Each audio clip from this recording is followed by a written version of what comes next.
I like this one, and I mean, this is very clearly what you do. Be precise in your speech. So in Genesis, one of the things God has Adam do first. So God makes the world by speaking. Okay, so that's the first thing to think about. You're supposed to think like in a sophisticated way about this.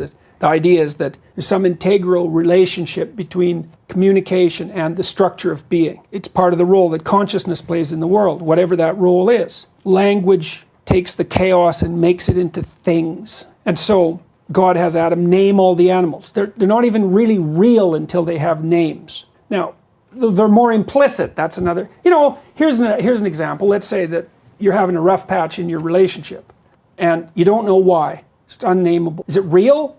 Well, yeah, it's manifesting itself in like a physiological discomfort. Then you talk about it and you name it. It's like, it goes from this blurry thing that's kind of potential, it goes snap, and then it's this thing, right? And then that's a horrible thing. It's like a little poisonous thing, but it's not a whole foggy cloud of potential poison. It's like this little sharp poison thing. And then you think, okay, it's real. It's a little monster, but it's not, it's little at least.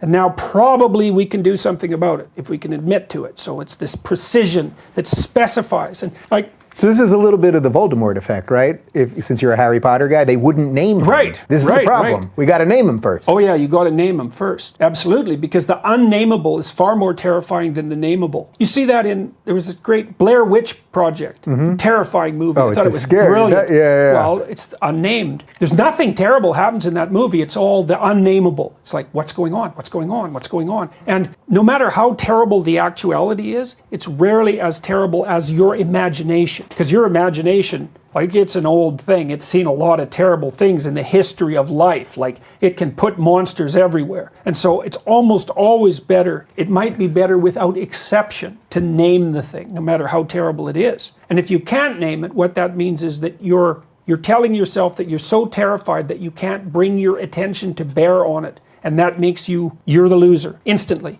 If it's so terrifying that you cannot face it, it's won. You know, it's interesting because just in the political sense, I think a lot of people listening are probably thinking, well, this is unfortunately one of the things that the left has done with radical Islam, where they refuse to talk about it, name it, just name it. So then Trump comes in and he names it, and then it's like, well, he's the hero. But all we wanted you to do, if you just can't even say the words, then how do we actually address the issue? Well, anything that's threatening is like that. Like, let's say we want to specify something that's threatening. Think, well, you shouldn't be prejudiced against an entire group of people. It's like, hey, fair enough, man. Of course. Yeah, but ideas have consequences, and there is religious conflict, and there is terrorism. It's like, okay, what do we make of that? Well, the way you figure that out is you have a conversation about it stupidly. You make all sorts of mistakes. You might even make racist mistakes. It's like, well, what is this thing? How are we supposed to get our hands around it? So how are we supposed to know what it is? Well, you can't talk about it, because that's bad. It's like, it's not as bad as what you conjure up if you can't talk about it. Then it's the devil himself. I mean, that's how we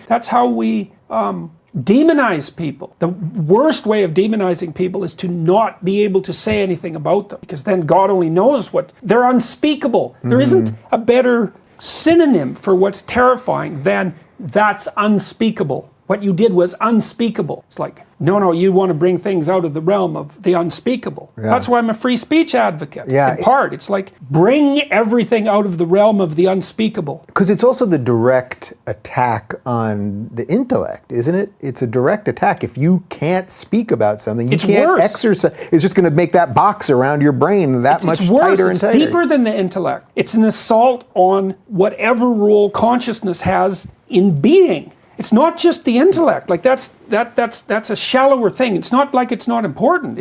It's you can't even attend to it. You can't bring it out of the chaos. Like it means you can't participate in the process of creation. It's something that deep. Not good. For like freedom of speech, that's the worship of the logos in many ways. And that's a very deep idea in our culture. The deepest idea of our culture is the logos is creative. And what it makes is good, right? That's God at the beginning of time saying, he makes things as a consequence of the logos. And he says it's good. That's the idea, is that to bring things out of the murk is a good thing. You don't mess with that, man. Not unless you want murk. You don't mess with that. It's the fundamental, it's the most sacred principle of Western civilization. And not only Western, the Taoists know this as well.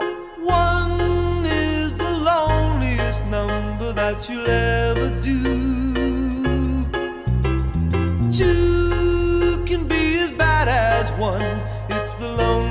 number since the number one.